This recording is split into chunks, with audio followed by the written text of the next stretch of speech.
আসসালামু আলাইকুম ওয়া রাহমাতুল্লাহ। ইমনুর ইসলামী ওয়ার্ল্ডে আপনাদের সকলকে স্বাগতম। শুরু করছি বিষয়ভিত্তিক হাদিস সমূহ বিশেষ পাঠ পর্ব 6। আজকের আলোচ্য অধ্যায় পবিত্রতা অর্জন ও সালাত। আজকের আলোচ্য বিষয়, কোন স্থান থেকে রক্ত বা পুঁজ বের হলে উযু ভঙ্গ হয়ে যাবে কি? আউযু বিল্লাহি মিনাশ শাইতানির রাজিম। বিসমিল্লাহির রহমানির রহিম। সহিহ বুখারী হাদিস 176, পরিচ্ছেদ সামনের এবং পেছনের রাস্তা দিয়ে কিছু নির্গত হওয়া ব্যতীত অন্য কারণে যিনি উযুর প্রয়োজন মনে করেন না।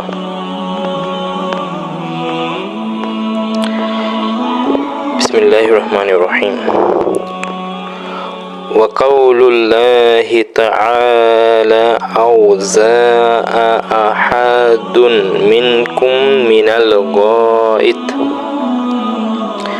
আল্লাহ তাআলা এই বাণীর কারণে, যার অর্থ অথবা তোমাদের কেউ শৌচাগার হতে আসে, সূরা নিসা আয়াত 43। আতা রহমতুল্লাহ বলেন, যার পেছনের রাস্তা দিয়ে পোকা বের হয় অথবা যার পুরুষাঙ্গ দিয়ে উকুনের ন্যায় কিছু বের হয়, তার পুনরায় উযু করতে হবে। জাবের ইবনু আব্দুল্লাহ রাদিয়াল্লাহু তাআলা আনহু বলেন, কেউ সালাত অবস্থায় হেসে ফেললে পুনরায় শুধুমাত্র সালাতই আদায় করবে, উযু করবে না। হাসান রাদিয়াল্লাহু তাআলা আনহু বলেন, কেউ যদি চুল অথবা নখ কাটে অথবা তার মোজা খুলে ফেলে তবে তার পুনরায় উযু করতে হবে না। আবু হুরায়রা রাদিয়াল্লাহু তাআলা আনহু বলেন, হাদাস ব্যতীত অন্য কিছুতে উযুর প্রয়োজন নেই। জাবির রাদিয়াল্লাহু তাআলা আনহু হতে বর্ণিত, নবী সাল্লাল্লাহু আলাইহি সাল্লাম জাতুর রিকার যুদ্ধে ছিলেন। সেখানে জনৈক ব্যক্তি তীরবিদ্ধ হলেন এবং ফিঙ্কি দিয়ে রক্ত ছুটল, কিন্তু তিনি সে অবস্থায় রুকু করলেন, সেজদা করলেন এবং সালাত আদায় করতে থাকলেন।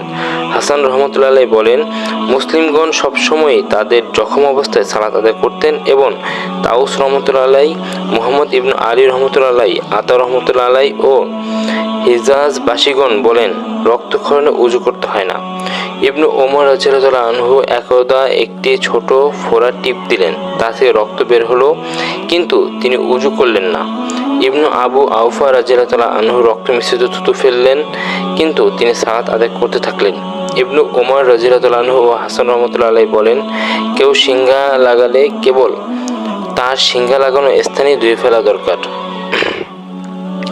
আবু হুরায়রা রাদিয়াল্লাহু আনহু হতে বর্ণিত, তিনি বলেন, আল্লাহর রাসূল সাল্লাল্লাহু আলাইহি সাল্লাম বলেছেন, বান্দা যে সময়টা মসজিদে সালাতের অপেক্ষায় থাকে তার সে পুরো সময়টাই সালাতের মধ্যে গণ্য হয়, যতক্ষণ না সে হাদাস করে। জনৈক অনারব বলল, হে আবু হুরায়রা, হাদাস কি? তিনি বললেন, শব্দ করে বায়ু বের হওয়া।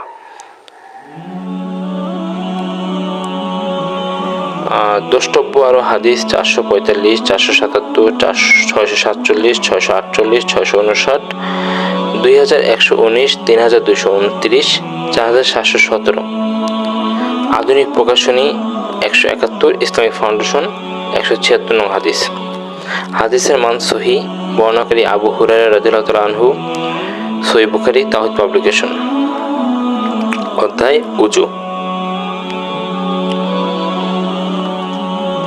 আলহামদুলিল্লাহ,